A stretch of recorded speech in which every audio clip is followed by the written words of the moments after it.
இருக்கிறார். வாழ்நாளெல்லாம் நன்மையினாலும் திருப்தியாக்குகிற தேவன் அவர். வேதம் சொல்கிறது நாளைதோறும் அவருடைய கிருபைகள் புதிதாக இருக்கிறது என்று சொல்லி நம்முடைய வாழ்க்கையில் அவருடைய கிருபையை தங்கள் ஒவ்வொரு நாளும் வெளிப்படுத்தி கொண்டே இருக்கிறார்.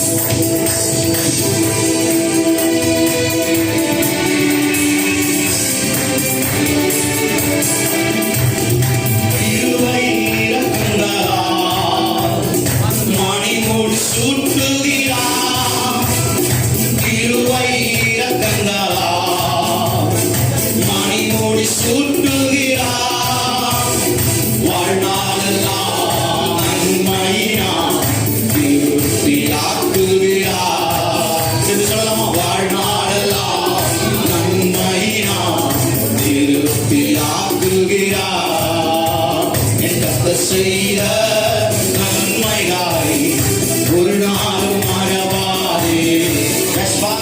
கர்த்தர் செய்த நன்மைகளை ஒரு நாளும் மறவாதே.